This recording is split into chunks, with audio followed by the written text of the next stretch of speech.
పరిశుద్ధ గ్రంథములో నుండి దేవుని వాక్యాన్ని మనము ధ్యానం చేసుకుందాం.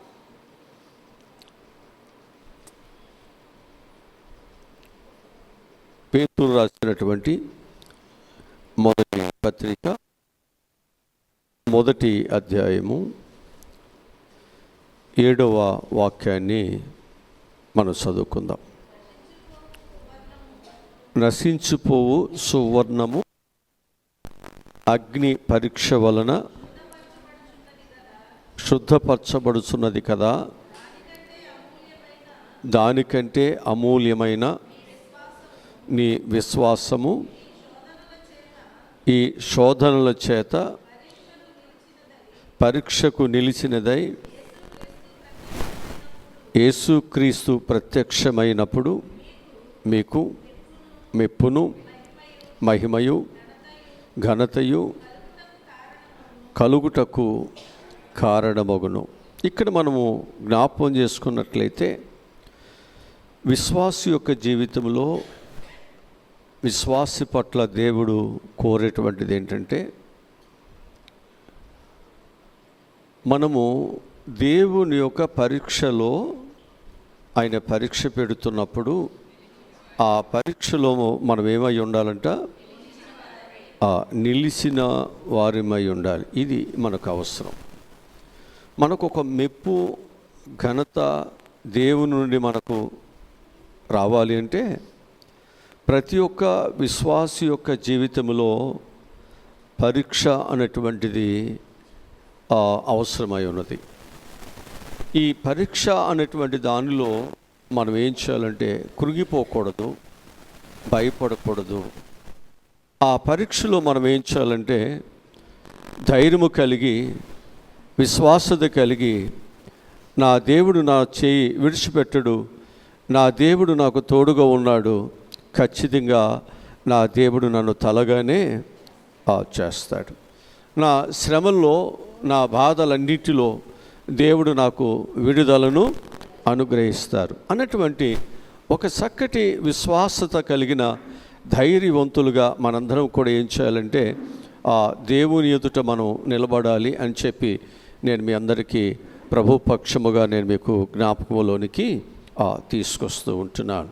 కనుక ఈ లోకములో మనం దేనిని చూసినా అది మంచిదా, లేతే నాణ్యత కలిగి ఉందా, నాణ్యత లేదా, లేకపోతే అది చెడ్డదా, అదేదైనా కల్తీ కలిసిందా అని చూడటానికి ప్రతిదానికి ఒక పరీక్ష అనేది ఉంచబడుతుంది. ప్రతిదానికి ఒక పరీక్ష ఉంది.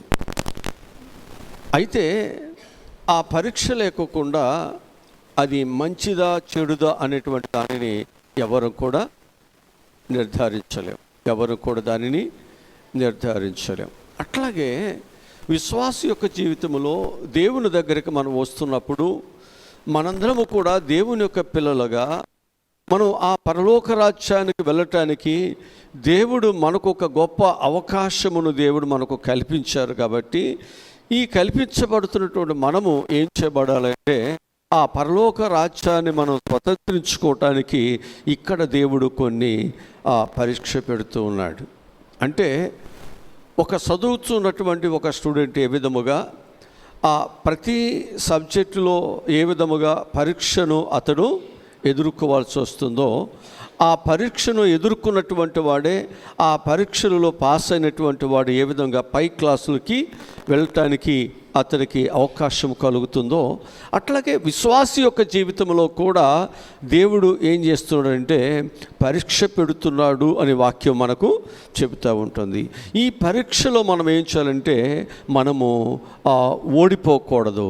ఈ పరీక్షలో మనం ఏం కాకూడదు అంటే మనము ఈ పరీక్షలో మనము భయపడుకోకూడదు, దేవుని మార్గముల నుంచి మన పక్కకి వెళ్ళిపోకూడదు. ఆ పరీక్ష నీకు మేలును కలిగిస్తుంది. ఆ పరీక్ష నీకు ఘనతను తీసుకొస్తుంది. ఆ పరీక్ష నిన్ను ధన్యుడిగా చేస్తుంది. ఆ పరీక్ష దేవుడు నీ కొరకు సిద్ధపరిచినటువంటి ఆశీర్వాదములోనికి మనం నడిపిస్తూ ఉంటుంది. అందుకే పరీక్షలో మనం ఏం చేయాలంటే నిలిచిన విశ్వాసత కలిగిన వారమై మనందరం కూడా ఉండాలి అనేటువంటిది ఎవరు మనకు చెప్తున్నమాట?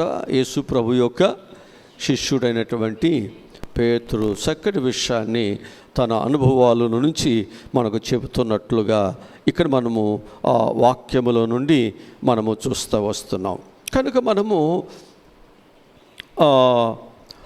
కీర్తన గ్రంథములో 40వ కీర్తన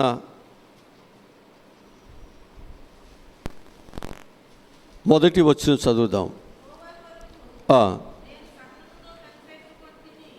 ఇక్కడ ఏం చేస్తున్నాడంట? అది ఇక్కడ దేవుని పిల్లలకి దేవుని దగ్గర కృప ఉంది కాబట్టి ఎన్ని శ్రమలు బాధలు వచ్చినా మనం ఏం చేయాలంటే దేవుని దగ్గర మనము కనిపెట్టుకోవాలంతే. అదే నిలిచి ఉండటం అంటే కనిపెట్టుకొని ఉండటం. లోకములో అగ్ని లాంటి మహాశోధనలు మన జీవితాల్లో వస్తాయి, విశ్వాసి జీవితాల్లో వస్తాయి. అనేక మంది మనకు శత్రువులు అవుతారు, అనేక మంది మనకు వ్యతిరేకులు అవుతూ వస్తారు. అనేక సార్లు మన యొక్క జీవితంలో అందనటువంటి ద్రాక్ష వలె మన జీవితాలు మిగిలిపోతూ ఉంటాయి. మనకు అందుతుంది అనుకుంటావు కానీ అది అందనటువంటిదిగా ఉంటుంది, దొరుకుతుంది అనుకుంటున్నావు కానీ మనకు ఆ స్థితి మనకు దొరకనటువంటిదిగా మనకు కనిపిస్తూ ఉంటుంది. ఇంత ఒక భయంకరమైనటువంటి పరిస్థితి జీవితాల్లో మనకు వస్తున్నప్పటికీ కూడా మనం ఏం చేయాలి అంటే మనం నిరీక్షణతో ధైర్యముగా మనం ఏం చేయాలి? ఎదురు చూడాలి. చదవండి దానిని. సహనముతో కనిపెట్టుకుంటుని ఆయన నాకు చెవియొక్కి నా మొరను, అది కనిపెట్టుకున్న వారి యొక్క మొరను దేవుడు ఏం చేస్తాడు? చెవియొక్కి ఆలకిస్తాడు ఖచ్చితంగా. ఎందుకని అంటే మనల్ని పిలిచిన దేవుడు నమ్మదగిన వాడు. నీ ప్రార్థన విని నీకు సహాయం చేయటానికే నాకు మొరపెట్టుము అన్నాడు దేవుడు. ప్రార్థన చేయి అన్నాడు. నీ అవసరతలేంటో, నీ భయములేంటో, నీ కష్టములేంటో, నీ కన్నీరేంటో, నీకు వచ్చే ఉపద్రవాలు ఏమిటో వాటి నుంచి నిన్ను రక్షించి నిన్ను సజీవులుగా నిలబెట్టి నీ కొరకు దాచబడినటువంటి అమూల్యమైన ఆశీర్వాదములోనికి నిన్ను చేర్చాలనేదే దేవుని ఉద్దేశం. నిన్ను చేర్చాలని అక్కడికి కన్నీరు లేని, వేదన లేని జీవితాలు నీకు ఇవ్వాలి, భయము లేని జీవితాలు నీకు ఇవ్వాలి. నేను ఒంటరి వాడిని అనేటువంటిది నేను లేనటువంటి జీవితము నీకు ఇవ్వాలి. అందుకే దేవుడు నీకు ఏ భయము కలిగినా, ఎలాంటి శ్రమ కలిగినా, ఎలాంటి బాధ కలిగినప్పటికీ కూడా ప్రభు ఏమంటున్నాడు అంటే నేను నీ మొరను నేను ఆ చెవియొక్కి ఆలకిస్తాను. హల్లెలూయా. అందుకు మనకొక సహాయకుడు ఉన్నాడు. మనం ప్రార్థన చేస్తే, మనం పిలిస్తే, ప్రభువా నేను శ్రమలో ఉన్నానయ్యా, నీవు నాకు సహాయమును దయచేయమంటే మనకు సహాయమును దయచేసే గొప్ప దేవుడు ఉన్నాడు మనకి. అందుకే మనము దిగులు చెందవద్దు, అందుకే మనం భయపడవద్దు. శ్రమలు బాధలు ఎనతగినవి కాదు, మరణాలు ఎనతగినవి కాదు, సమస్యలు పోట్లాట్లు ఎనతగినవి కాదు, శత్రుత్వము ఎనతగినది కాదు. కొన్నిసార్లు మన యొక్క జీవితంలో సిలువ వేయబడినట్లుగా మనందరము కూడా కొన్నిసార్లు ఏం చేయబడతామంటే మనల్ని ప్రేమించే వారందరూ కూడా మనకు శత్రువు అయిపోయి మనల్ని ఒక్కరినే ఒంటరి వారు చేసేస్తారు. ఎవరు లేరు నాకు అనేటువంటి పరిస్థితి, ఒక భయం మన జీవితంలో కలుగుతుంది. కానీ దేవుడు అంటున్నాడు భయపడవద్దు, నేనున్నాను కదా. ఈ లోకంలో నిమిత్త మాత్రులని మనుషులు ఒకవేళ నేను విడిచిపెట్టినా వారు నీకు పగవారైనప్పటికీ నేను ప్రేమించేవాడిని ఉన్నాను కదా. నీ శ్రమలలో నేను నీకు తోడుకు ఉండేవాడిని ఉన్నాను కదా. నీవు ఏ పరిస్థితిలో ఉన్నప్పటికీ కూడా నేను నిన్ను పైకి లేవనెత్తగలిగినటువంటి ఒక బలవంతుడు నేను ఉన్నాను కదా. అందుకు నువ్వేం చేయాలంటే నీవు నా కొరకు, నా సహాయం కొరకు నువ్వేం చేయాలి? సహనముతో మనందరం కూడా కనిపెట్టుకోవాల్సిందే. సహనముతో మనం ఏం చేయాలి? కనిపెట్టుకుందాం. దేవుడు ఎప్పుడూ నీకు సహాయమును అందిస్తాడు. ఎందుకని అంటే దేవుడు దీనులను ఆయన ఏం చేస్తానన్నాడు, దరిద్రులను ఆయన ఏం చేస్తానన్నాడు, లేవనెత్తుతానన్నాడు కదా. నువ్వు దరిద్రతలో ఉన్నావు, లేతే అన్ని బాధలతో నువ్వు దీనత్వంలో ఉన్నావు, ఎవరు ఆదరించేటువంటి పరిస్థితి నీకు లేదు, ఎవరికి సహాయము ఒకవేళ అడుగుతావని చెప్పేసి అందరూ ఒకవేళ నిన్ను దాటి నీకు దూరముగా నీకు కనిపించుకోకుండా వెళ్ళిపోతున్నారేమో. కానీ నీకు సమీపముగా నీవు ప్రార్థిస్తే నీకు సహాయమును చేసేటువంటి దేవుడు నీకున్నాడు. కాబట్టి మనం ఒంటరి వారు కాదని మనం ధైర్యముగా దేవుని బట్టి మనం ఉందాం, మన ప్రార్థన చేద్దాం, మొరపెడదాం. నాకు మొరపెట్టుము, నేను నీకు ఉత్తరమిస్తాను, శ్రమలన్నిటిలో నుంచి నేను నిన్ను విడిపిస్తాను, నా రక్షణ నేను నీకు చూపిస్తాను. దేవుడు నన్ను రక్షిస్తాడు, దేవుడు నన్ను కాపాడుతాడు, దేవుడు నన్ను నా కన్నీటిని తుడుస్తాడు, నా దేవుడు నన్ను ఒంటరివాడిగా చేయడు.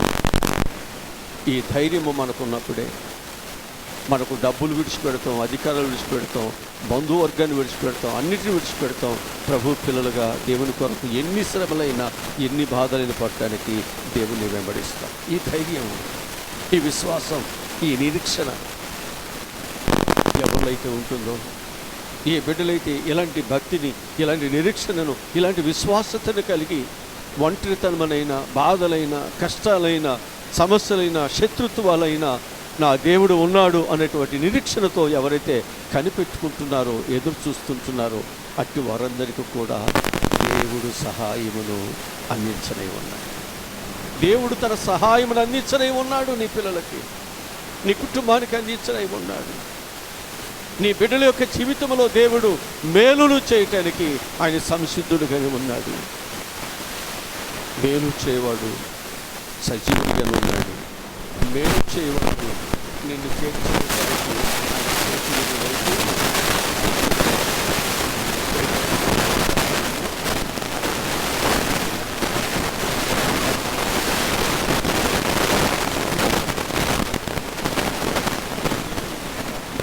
ఉన్నాడు.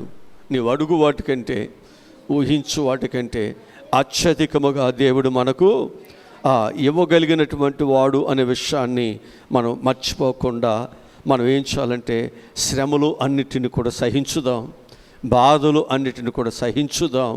దేవుడు మనల్ని ఎన్ని శ్రమలలో ఒకవేళ మనల్ని పరిశోధన చేస్తున్నా, లేకపోతే దేవుడు ఎన్ని శోధనలో ఒకవేళ మనలను అగ్ని లాంటి శోధనలో కూడా మనల్ని దేవుడు నడిపిస్తున్నప్పటికీ నా దేవుడు ఉన్నాడు, ఈ అగ్ని నన్ను ఏమి చేయదు, ఈ అగ్ని లాంటి శోధనలు, ఈ శత్రువులు నన్ను ఏమీ చేయలేరు. ఎందుకనంటే మనం ప్రార్థన కలిగినప్పుడు, మనం నీతిని కలిగి ఉన్నప్పుడు, మనలో ఏ దోషము అనేటువంటిది మనలో లేనప్పుడు ఈ శ్రమలు మనల్ని ఏమీ చేయలేవండి, ఏమీ చేయలేవు.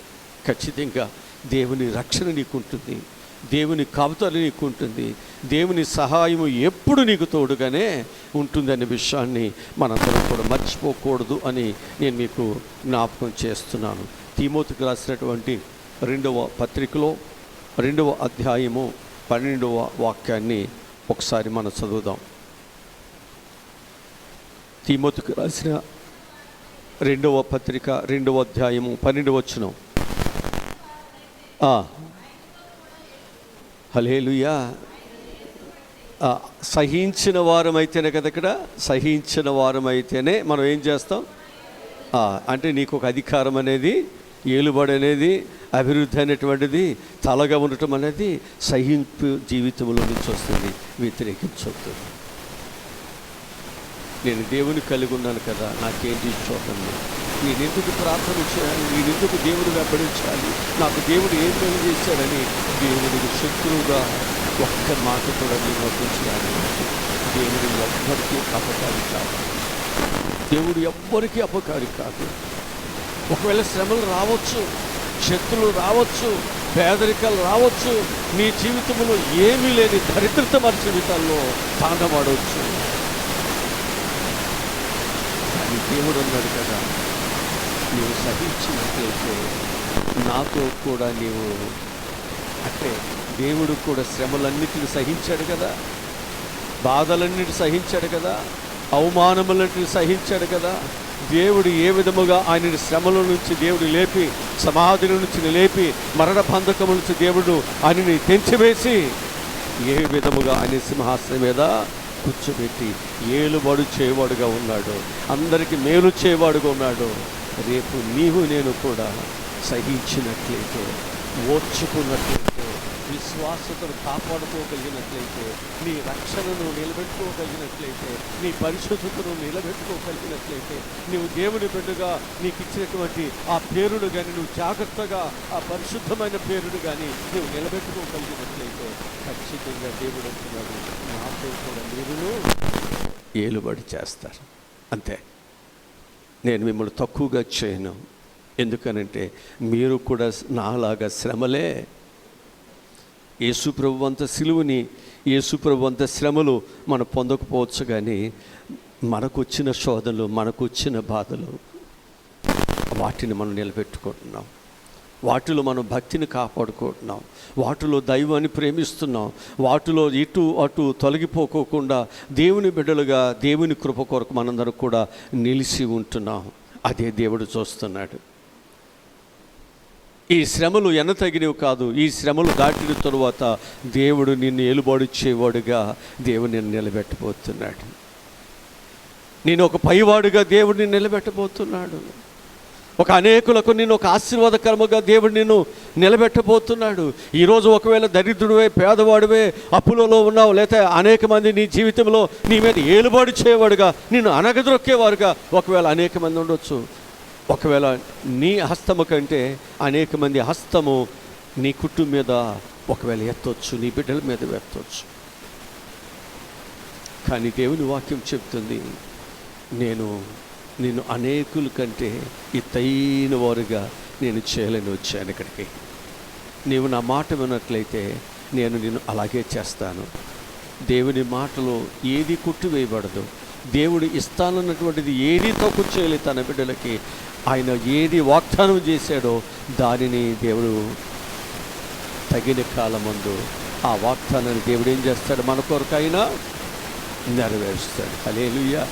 ఇప్పుడు వరకు ఎన్నో నెరవేర్చాడు. ఇప్పుడు వరకు ఎన్నో దేవుడు మనకు సహాయమును తన బిడ్డలకు చేశాడు.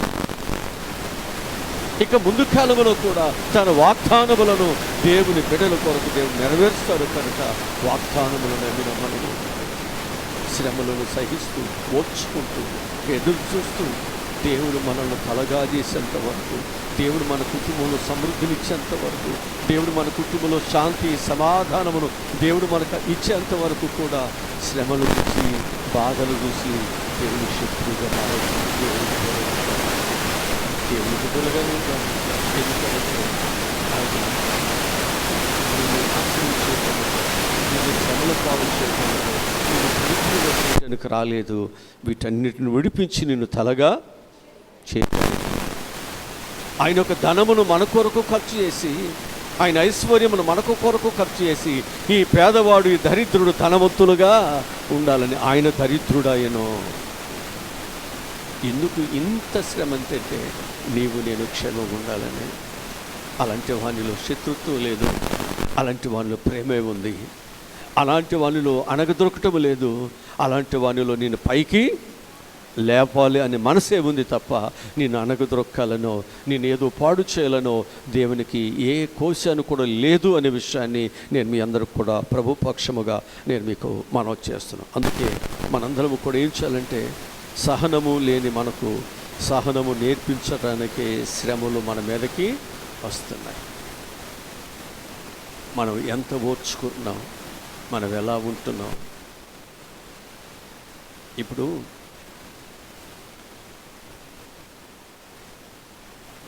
నోరు లేనటువంటి జీవాలు, అది కుక్కైన కావచ్చు, లేకపోతే ఏమనొచ్చు, మన ఇంట్లో తిరిగేటువంటి ఏమైనా కావచ్చు. అవి ఏం చేస్తాయో తెలుసండి, వాటికి యజమానుడు పిలువగానే ఆ పిలుపుని అవి రోజు వింటున్నాయి కాబట్టి ఆ పిలుపుకి వెంటనే పరిగెత్తుకుని వస్తాయి. ఉదాహరణకి కోడులు పిలవండి, ఎక్కడున్నా పరిగెత్తుకుని వస్తుంది. ఉదాహరణకి కుక్కను పిలవండి, అది ఎక్కడున్నా అది వస్తుంది. అట్లాగే గేదెలు కావచ్చు, ఎద్దులు కావచ్చు, అవి కూడా మనం పిలవగానే వచ్చేస్తాయి, మన వెనకమాల వచ్చేస్తాయి. మన వెనకాల వచ్చేస్తాయి. మనం మేత వేసేంత వరకు, అయితే మనము వాటికి ఆహారం పెట్టేంత వరకు ఏం చేస్తాయి? అట్లాగే ఎదురు చూస్తాయి. ఒకవేళ మనం పెట్టలేదనుకోండి, మన ఇల్లు దాటి వెళ్ళిపోవాలి. అట్లాగే ఉంటాయి. మనం పెట్టేంత వరకు, వాటికి మనం ఆహారం పెట్టేంత వరకు అవి మన ఇంటిని నమ్ముకున్నాయి కనుక, నా యజమాడు మంచివాడు, నా యజమాడు నా ఆకలిని, నా అవసరతను ఆయన తెలుసు, నాకెప్పుడు నీరు పెట్టాలో, నాకెప్పుడు మేత వేయాలో, నాకు ఏం చేయాలో ఆయనకి అన్నీ తెలుసని అవి ఏ విధముగా తన యజమాని యొక్క కుటుంబాన్ని విడిచిపెట్టారు. అవి ఎక్కడ విడిచిపెట్టినా, పొలాల్లో విడిచిపెట్టినా ఏం చేస్తాయి? ఎన్ని ఇళ్ళున్నా, ఎన్ని దారులున్నా, ఎన్ని జీవులతో అవి, ఎన్ని పశువులతో అవి కలిసి వస్తున్నప్పటికీ ఏ పశువు ఏ ఇంటికి వెళ్ళాలి, ఏ దారికి అవి వెళ్ళిపోతుంటే ఈ మాత్రము తన యజమాని ఇంటికి వస్తాయి, ఇంకొక ఎవరింటికి వెళ్ళాలి. నీవు నేను దేవుని దగ్గర నేర్చుకుంటున్నాను, మన దేవుని పాదాల దగ్గర నేర్చుకుంటున్నాం. మనం కూడా దేవుని విడిచిపెట్టుకోకుండా, దేవుని పాదాలు విడిచిపెట్టుకోకుండా, దేవుడు నాకు సహాయమును చేస్తాడని ఆ నోరు లేని పశువులకు ఉన్న జ్ఞానం, ఆ నోరు లేని పశువులకు ఉన్నటువంటి ఆ యజమాని మీద నమ్మకంతో, జ్ఞానం కలిగిన మనకు ఉండగలిగినట్లయితే, ఆ నమ్మకము, ఆ విశ్వాసము కానీ మనకు ఉండగలిగినట్లయితే ఖచ్చితంగా మనం దేవుని యొక్క కృప,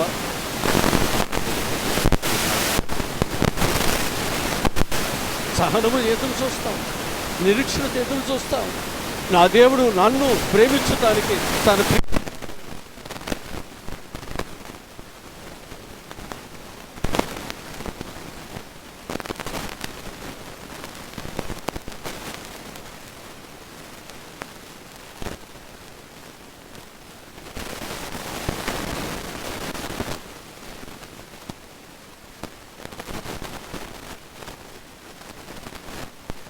విశ్వాసత లేనప్పుడే కదా మనం బయటకు వెళ్ళేది, విశ్వాసత లేనప్పుడే కదా మార్పు తప్పేది, విశ్వాసత లేనప్పుడే కదా భయపడేది.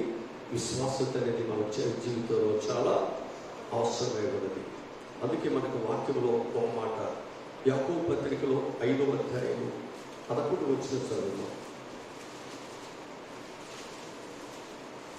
క్రైస్తవ జీవితాల్లో సహనము లేని మనకు సహనాన్ని నేర్పించడానికి కొన్ని శ్రమలు మన జీవితంలో మనకు వస్తూ ఉన్నాయి.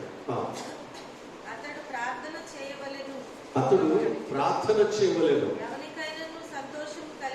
ఎవరికైనా సంతోషము కలిగిన, మీలో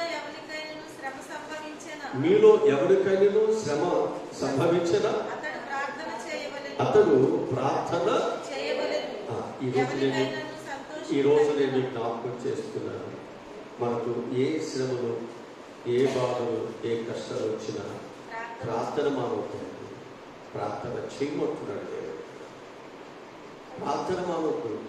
చాలామంది రావట్లేదంటే, మా ఇంట్లో బాగోలేదండి, అది బాగోలేదండి, ఈ కష్టం అండి, లేకపోతే ఈ బాధలండి, ఈ పరిస్థితులని చాలామంది ఏమవుతున్నారు అంటే, శ్రమలను బట్టి వారు ప్రార్థించవలసిన వారు, దేవుని దగ్గర కనిపెట్టుకోవలసిన వారు దేవునికి దూరమై తెలియకొచ్చుకుంటారు.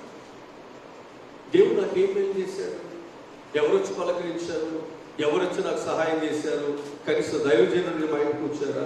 మనం ఏం చేస్తున్నామంటే, శ్రమలు కలిగినప్పుడు నీ సహనాన్ని, నీ భక్తిని, నీ విశ్వాసాన్ని దేవుడు ఏం చేస్తున్నాడు? పరీక్షిస్తున్నాడు. ఈ పరీక్షలో నిలిచినప్పుడే కదా ఏలుబడి చేసేది, నువ్వు పైవాడిగా ఉండేది. యేసుప్రభువు కూడా శ్రమ పడిన తర్వాతే కదా ఆయన యొక్క జీవితంలో తండ్రి కుడిపాసలు కూర్చున్నది.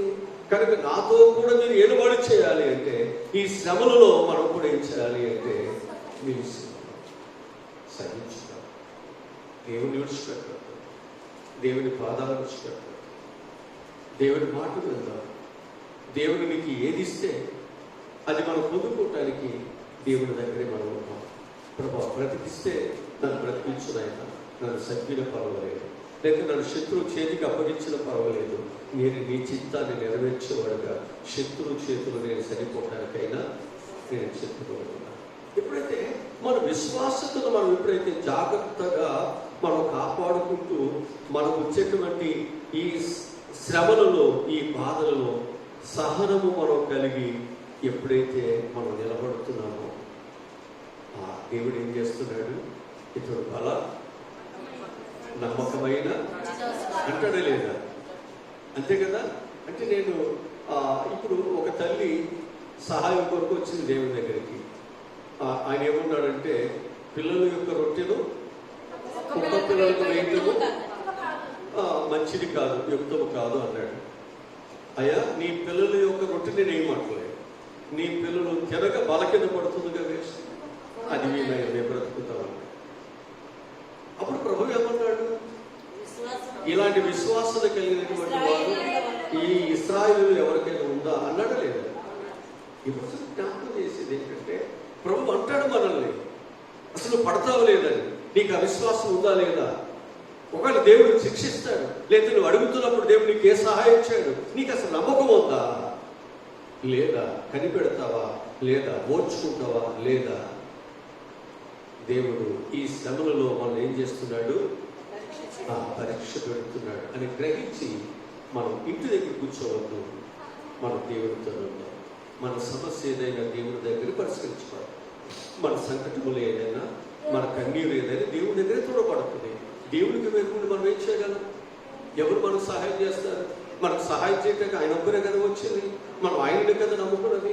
నా శ్రమను, నా కన్నీరు ఆయన ఒక్కడే తెలుస్తాడని కదా మనం నమ్మి ఆయన దగ్గరికి వచ్చి మనం ఎన్నో సమస్యలు ఎవరికి చెప్పలేనివి, ఎవరికి చెప్పనటువంటివి ఆయన దగ్గరికి వచ్చి మనం ఎన్నో విషయాలు చెప్తున్నాం. మనం ఎన్నో విషయాలు, రహస్యాలు కూడా ఆయన దగ్గర ఒక పక్కన పంపేస్తున్నాం. ఎందుకంటే నా దేవుడైతే నన్ను అర్థం చేసుకుని, నా దేవుడైతే నాకు ప్రేమను పంచుతాడు. ఈ లోకము నన్ను అర్థం చేసుకోదు, ఈ లోకము నన్ను నిందిస్తుంది. బైబిల్ మనకు బోధిస్తున్నటువంటి విషయాలు. అందుకే ప్రియ దేవుని పిల్లలారా, మనం ఏం చేయాలంటే శ్రమలను మనం ఏం చేయాలి? సహించి కనిపెడతాం. కనిపెడుతున్న వాడు ఏం చేయాలంటే దేవుని సహాయం కొరకు ఎప్పుడు ప్రార్థనలు చేయాలి. అదే మనం ఆ యాకోబు పత్రిక చదువుకున్నది, నీకు ఎవరికి శ్రమ కలిగినా, ఎవరికి బాధలు వచ్చినా, ఎవరికి కన్నీళ్ళు వచ్చినా, ఎవరికి ఎలాంటి పరిస్థితి వచ్చినా మనందరం కూడా దేవుని సన్నిధిలో ప్రార్థనలు అంతే మనం చేయాలి. ఈ ప్రార్థన శక్తి సరిపోతే సంఘాన్ని, పెద్దలను, విశ్వాసాన్ని కలిగిన వారు పిలుచుకుని ప్రార్థన చేయాలి. దేవుడు ఖచ్చితంగా దేవుడు మన సహాయాన్ని చేస్తాడు. అదే మనం చేసేది. ఏ కుటుంబానికి ఏదైనా సమస్య ఉంటే మనం ఏం చేస్తున్నాం? వెళ్ళి వాళ్ళ ఇంట్లో ప్రార్థన చేస్తున్నాం. ఒక రోజు, 2 రోజులు, 3 రోజులు వాడుకున్న విశ్వాసం బట్టి మనం వెళ్ళి ప్రార్థనలు చేస్తున్నాం. దేవుడు తప్పకుండా సహాయమును చేస్తాడు. ఎందుకంటే ఎవరికైనా శ్రమ కలిగినప్పుడు ప్రార్థన చేయమని దేవుడు చెప్పాడు. కాబట్టి మనం ఏం చేస్తున్నామంటే ఆ శ్రమ కలిగినప్పుడు మనం చేయవలసింది ఏంటంటే ప్రార్థన. ఆ సమస్య ఏదైతుందో అది దేవుడికి చెప్పడమే, ఆ కుటుంబం యొక్క భారాన్ని దేవుడికి అప్పగించడమే. అదే మన బాధ్యత. ఇది నువ్వు చేయగలిగినప్పుడు దేవుడు ఏం చేస్తాడంటే నీ ప్రతి భారమును దేవుడు సులువుగా సిగ్గులు పెట్టు ప్రతి భారాన్ని ఆ దేవుడు తీసేస్తాడు. హల్లెలూయా, హల్లెలూయా. ఇంకా మనం జ్ఞాపకం చేసుకున్నట్లయితే శ్రమలలో మనం ఏం చేయాలంటే సహించడమే కాదు, దేవుడు కూడా స్తుతించాలి. శ్రమలు మనకు కలిగినప్పుడు మనం ఏం చేయాలి? దేవుని మనం ఏం చేయాలన్నమాట? స్తుతించాలి. 34వ కీర్తన మొదటి వచ్చి చదువుతాం. 34వ కీర్తన మొదటి వచ్చి చదువుతాం.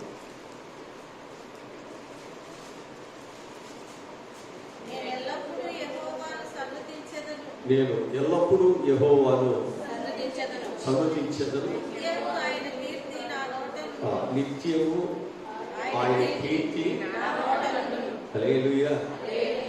అప్పుడప్పుడు ఎప్పుడున్నా అంతే, నిత్యం ఉండాల్సింది. ఎప్పుడు దేవుడు స్తుతించున్నాడు.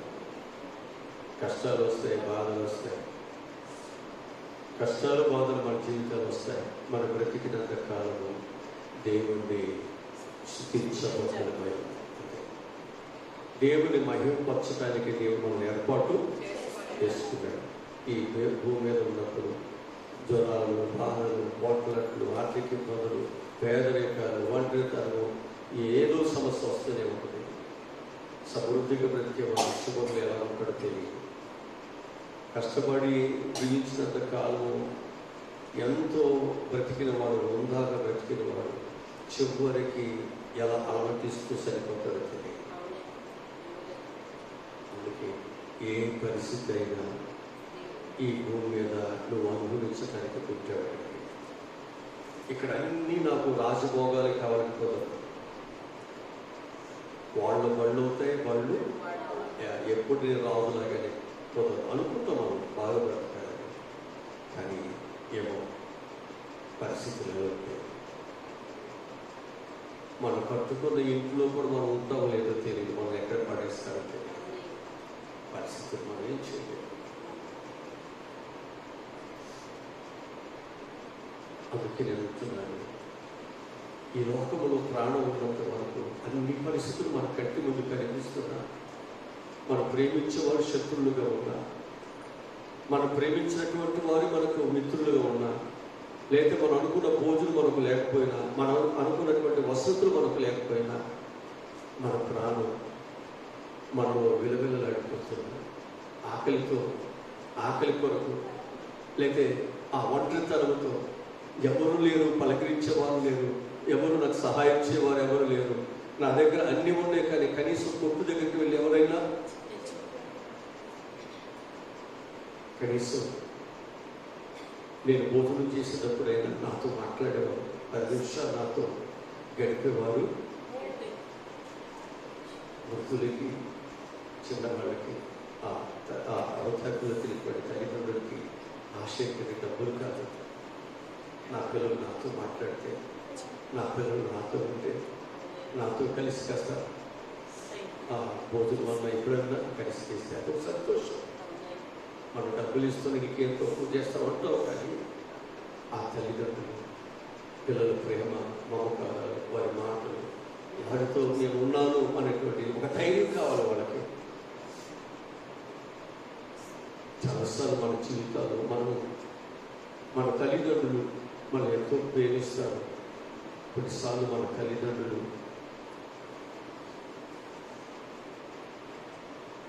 వాడికి ఏమవుతుందో వాళ్ళు విలవిలలాడి, ఒంటరితనంలో విలవిలలాడి వాళ్ళ కనుగొని వచ్చింది. అక్కడ ఎవరు ఉంటారు?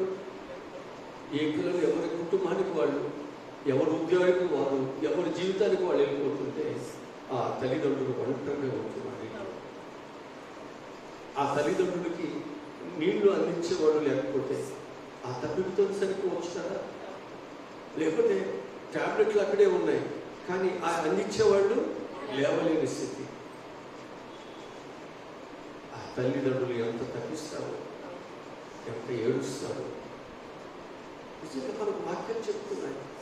అందుకే ప్రియ దేవుని బిడ్డలారా, మన జీవితాల్లో శ్రమలు రావచ్చు, పరిస్థితులు ఏమైనా ఉన్నాయి, మన ప్రాణం ఉన్నంత వరకు నిన్ను విడువడు, ఎడబాయడు, ముదిగు వరకు కూడా నేను ఎత్తుకునే దేవుడు ఉన్నాడు. నేను ఈరోజు బ్రతికాడంటే ప్రభు నీతి మీద బతికాను. నా బిడ్డలో, నా భర్త, నా భార్య, లేదా నాకున్న ఆస్తి కాదు, ఇది కేవలం దేవుడు ఆయన.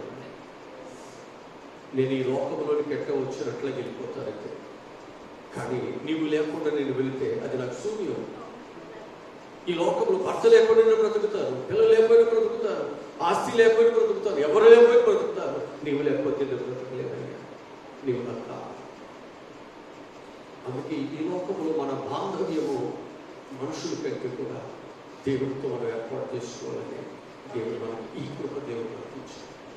ఈ సహవాసాన్ని దేవుడు మనకిచ్చాడు, ఈ బాంధవ్యాన్ని దేవుడు మనకిచ్చాడు. దీన్ని ఎన్నడూ కూడా మనం దీన్ని నీ శ్రమలని, నీ బాధలని నీవు దేవుడిని స్తుతించుకోకుండా, దేవుడిని గనపరచకుండా ఎవరవుతుంది.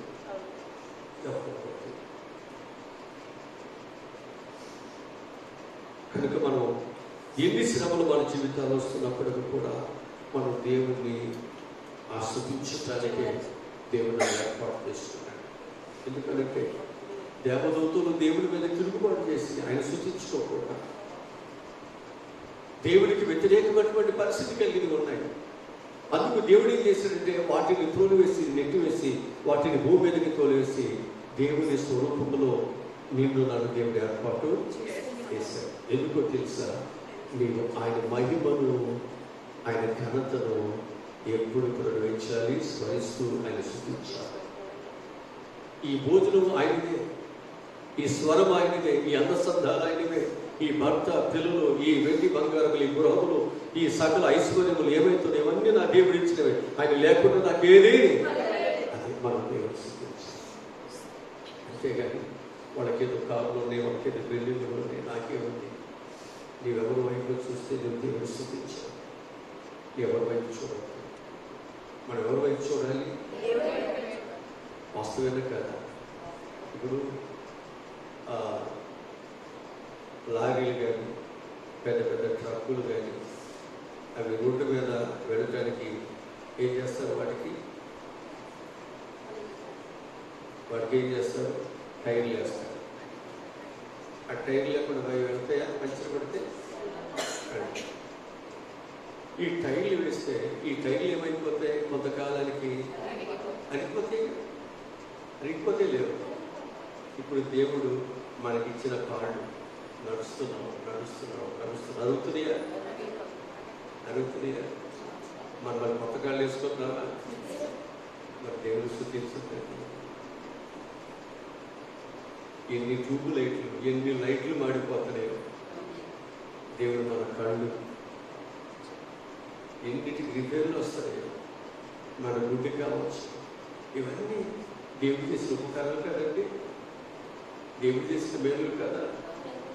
అందుకే మనందరూ కూడా ఏం చేయాలంటే, ఆయన చేసిన ఉపకారములు మనం దేనిని మర్చిపోకుండా, ఎన్ని శ్రమలు, ఎన్ని బాధలు వచ్చినా ఈ శ్రమలో కూడా నన్ను దేవుడు పోషిస్తున్నాడయ్యా అని మనం ఎప్పుడైతే గ్రహిస్తామో, ఈ శ్రమలో కూడా నా కుటుంబం ఇంకా నిలిసే ఉంది, నా పిల్లలు నిలిసే ఉన్నారు, ఇది దేవుని కాపుదల అని ఎప్పుడైతే గ్రహిస్తామో, శ్రమలను నీవు లెక్క చేయవు, బాధలు లెక్క చేయవు, ఒంటరితనం లెక్క చేయవు, నీకున్న కష్టాలు లెక్క చేయవు. నా దేవుడిని కనపరుస్తాం. హల్లెలూయా. యోబు గ్రంథంలో 1:21 చూస్తారు.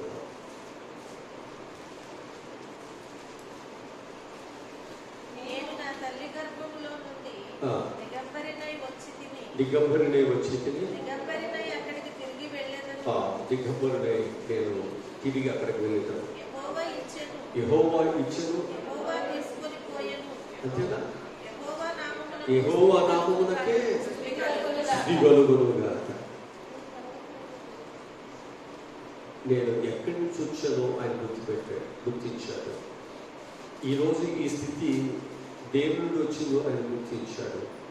ఈరోజు ఒకవేళ ఏమి పోయినా ఇది నాయి కాదు, ఇవి నావేమి కాదు, ఇది యెహోవా ఇచ్చారు, ఆయన తీసుకుంటాడు.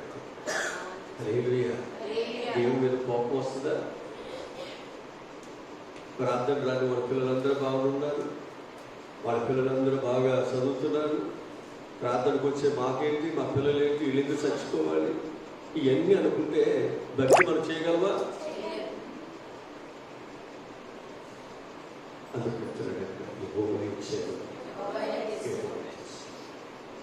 మనిషి యొక్క జీవితంలో దేవుడు దేనినైతే నీలో ఒక మంచి స్థితి కావాలని దేవుడు ఆశపడుతున్నాడు, ఆ మంచి స్థితి కొరకు ఏం చేస్తారంటే, ఆ వడ్రింగి వాడు కానీ ఒక కర్ర తీసుకుని దాన్ని ఏం చేస్తారు? చెక్కుతూ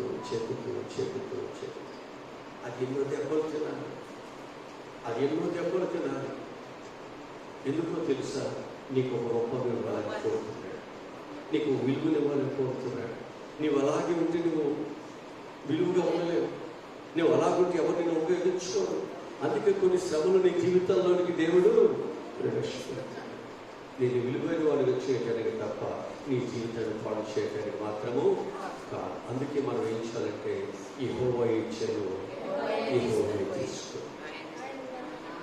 ఎవరికి అక్కడ ఎవరు తీసుకుంటున్నారో తనకి తెలియదు, కానీ అంటున్నాడు యెహోవా ఇచ్చెను, యెహోవా తీసుకోండి.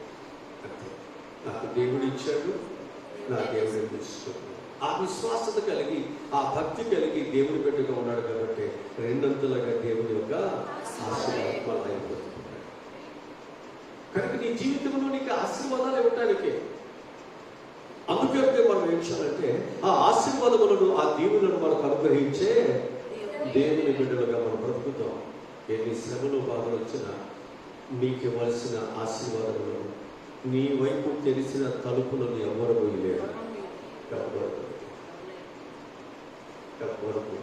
నేను చూసి ఏడవటం తప్ప నీ ఆశీర్వాదములు ఎవ్వరు పోయలేరు. ఎందుకని అది మనుషులు ఇచ్చేది కాదు, దేవుడు ఇస్తున్నాడు. దేవుడు ఎవరు ఆపగలరు? ఒక మనుషులైతే భయపెట్టి ఆపగలరు. మనుషులైతే ఏదో ఒక విధంగా మనం సపోర్ట్ చేయలేకోకుండా, మనతో మాట్లాడుకోకుండా, మన దగ్గరికి రాకుండా ఏదో ఒక విధంగా మనుషులను దూరం చేయొచ్చు. దేవుడిని ఎవరైనా దూరం చేయగలరా? హల్లెలూయా. కనుక మన జీవితాల్లో మన శ్రమలలో కూడా ఏం చేయాలి? దేవుణ్ణి స్తుతించుతాం. శ్రమలలో, మన శ్రమలలో దేవుని వాక్యాన్ని ఎక్కువగా ధ్యానం చేయాలి.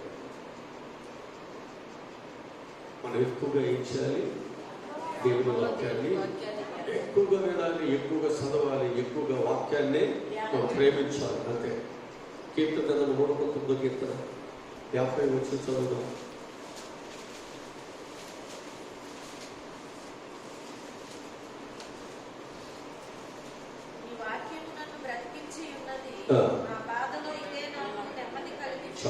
దేవుని వాక్యం మనం ఏం చేస్తుంది? ఇప్పుడు దాన్ని మనం ఎక్కువ ధ్యానం చేయడం వల్ల మనం ఏం చేస్తుంది? అదే కదా. అంటే శ్రమ కలిగినప్పుడు నీకు నెమ్మదినిచ్చేది. మనం ఏంటంటే ఎవరికైనా మాట్లాడితే, ఎవరికైనా బాధ చెప్పుకుంటే ఏదో నా బాధ పోతుంది మనం అనుకుంటాం. మన దగ్గర మన సంగతి తెలుసుకుని, మీకేం తెలుస్తుంది? ఎంత నిలిపోయాడు, వాడు ఎంత నిలిపోయాడు. బయటికి వెళ్ళిన తర్వాత మన దగ్గర బాగానే మాట్లాడతారు, మనతో బాగానే ఉంటారు. బయటకు వెళ్ళిన తర్వాత మన ఎన్ని మాట్లాడేవాడు. కనుక వాడి సహవాసం మనకు కావాలా? వాళ్ళ మాట మనకు కావాలా? మనం ప్రేమించే దేవుని సహవాసం మనకు కావాలి. ఆయన మన మాట వింటే మనకు బాగుంటుంది. అందుకే మనం ఏమంటున్నాడంటే, నీ వాక్యము నన్ను బ్రతికించి ఉన్నది, నా బాధలు ఇదే. దేవుని వాక్యం మనం ఏం చేస్తుంది? బ్రతికిస్తుంది, మనకు నెమ్మదిస్తుంది. ఇప్పుడు మనం దీన్ని ఏం చేయాలి? బ్రతికించేది, నెమ్మదినిచ్చేదాన్ని ఎప్పుడు దీని సహవాసాన్ని, ఎప్పుడు దీని జ్ఞాపకము, దీనికి ఎప్పుడు దగ్గరగా సమీపంగా ఉండాలి. అంతే కదా. నీకు మేలు కలిగించేవాడుతుంటేనే కదా నీకు మేలు కలిగేది. నీకు కీడు కలిగించేవాడుతుంటే నీకేం మంచి కలుగుతుంది? అదే మనం చేయాలి. మన మేలు కలిగించేది ఎవరంటే మన ప్రభువైన యేసుక్రీస్తు ఒక్కరే. ఆయన ఒక్కరే మనకు మేలు చేస్తారు. ఆయన ఒక్కడే మన బాధ నుంచి మనకు విడుదలను కలిగజేస్తాడు. కనుక ఆ వాక్యమైన దేవుడిని మనం ఏం చేయాలంటే ఎప్పుడు కూడా మనము ఆయనతో ఎక్కువగా సహవాసం చేయటానికి, ఆయన వాక్యాన్ని ఎప్పుడు మనం ధ్యానం చేయటానికి, ఆయన గురించి మనం పాడి కొనియాడటానికి, ఆయన స్తుతించడానికి మన బలవంతులుగా ఉండుగాక. అక్కడే మనము 119 కీర్తనలో 97 వచ్చిన చదువుతాం. 97 కీర్తన 97 వచ్చిన. నీ ధర్మశాస్త్రం నాకెంతో ప్రియముగా ఉన్నది, దినమెల్ల నేనేం చేస్తున్నాను దానికి. దినమెల్ల మనం ఏం చేయాలంటే దేవుని వాక్యాన్ని మనం ఏం చేయాలి? అది చదవాలి. దేవుని వాక్యాన్ని మనం ఎప్పుడు చదువుతూ ఉంటే ఆ వాక్యము ఎప్పుడు నీకు మంచినే చేస్తుంది, మంచినే చేస్తుంది. అంటే వాక్యం అంటే ఎవరు? మనకు ఎవరు మంచి చేస్తారు? దేవుడు ఒక్కడే కాబట్టి. అందుకు మనం ఏం చేయాలంటే ఆ మంచి చేస్తున్నటువంటి దేవుని సహవాసానికి ఎప్పుడు దూరం ఉండదు, ఆయనకి సమీపంగా ఉందాం. ఆయనతో ఎప్పుడు సహవాస సంబంధాలను మనము కలిగి ఉండటమే కాదు, దాన్ని బలపరుచుకుందాం. కలిగి ఉన్నటువంటి దాన్ని మనం ఏం చేయాలి? ఇప్పుడు ఒక వ్యక్తితో స్నేహం చేసేంతకాలం ఏమన్నాడు? కాస్త తిరిగినంత వరకు, కాస్త రోజులు గడిచేకూడదు, వేయకూడదు, ఏం చేస్తాం? ఇంకా దగ్గర అయిపోయింది.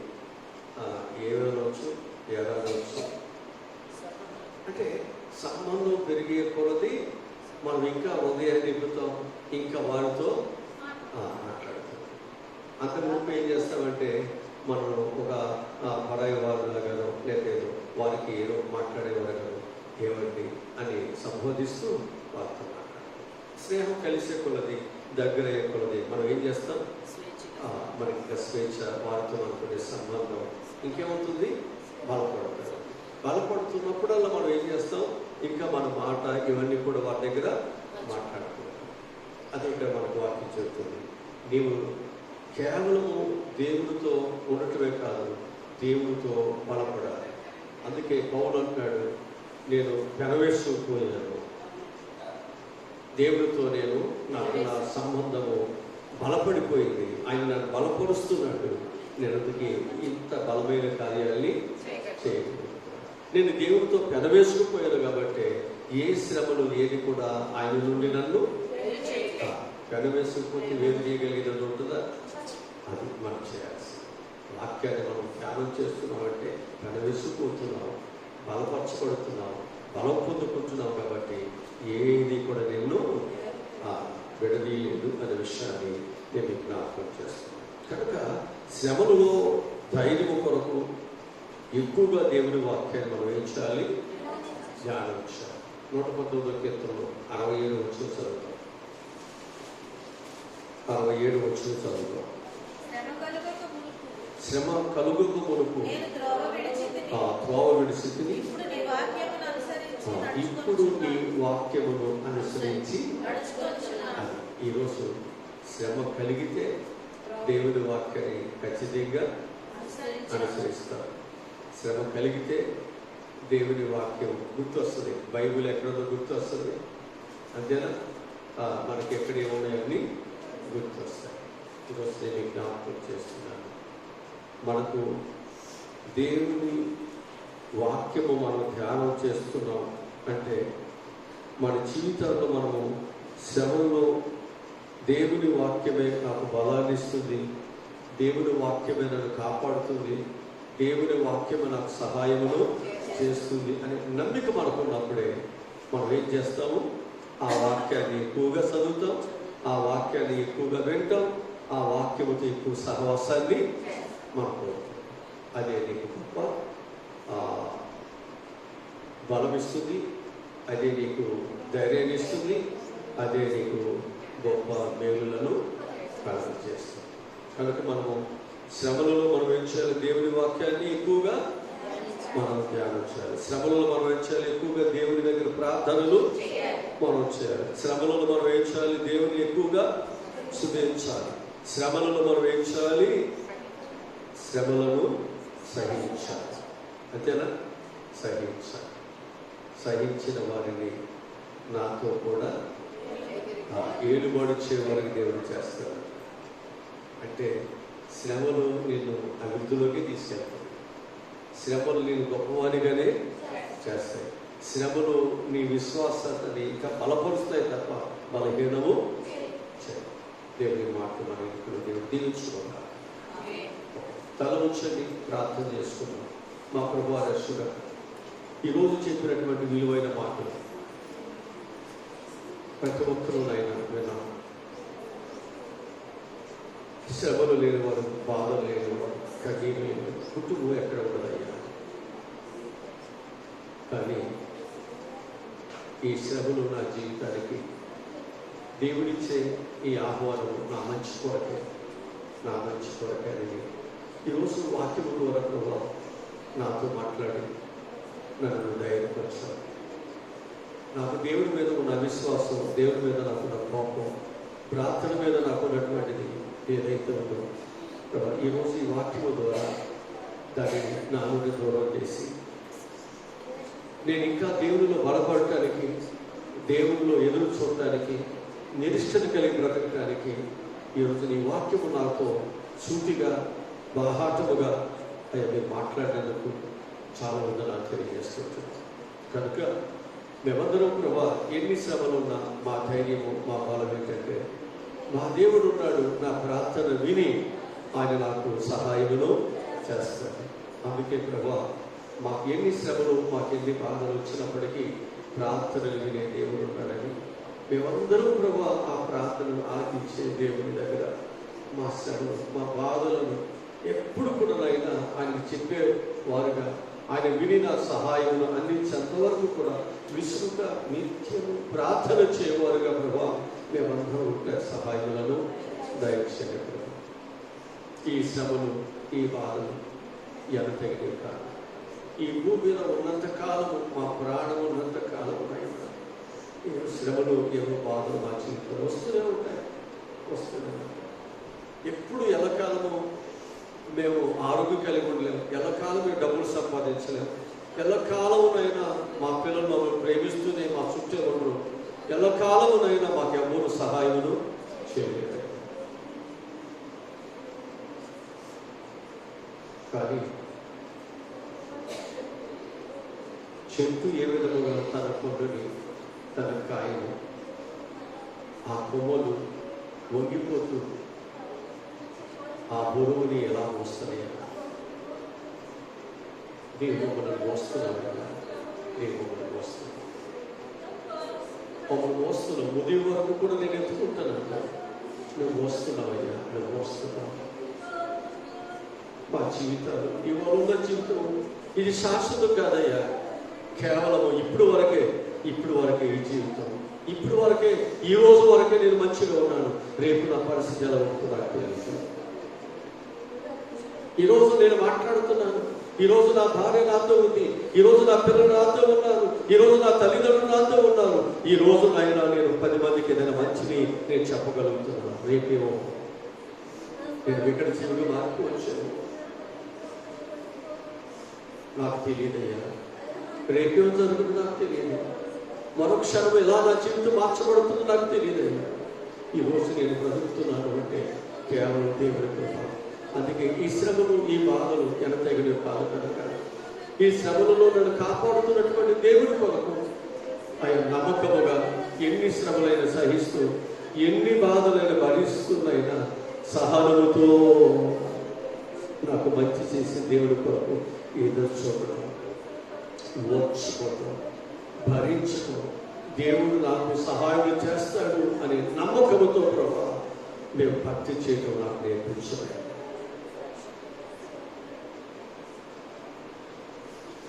ప్రతి ఒక్కరికి, వారి కుటుంబానికి, వారి బిడ్డలకు, వారి జీవితాల్లో ఉన్న ప్రతి శోధననైనా యేసునామములో తొలగిపోతుంది. యేసునామములో వాటిని జయిస్తారు. యేసునామములో వాటిని ఇచ్చిన పిల్లలకు విడుదల ఉందినైనా.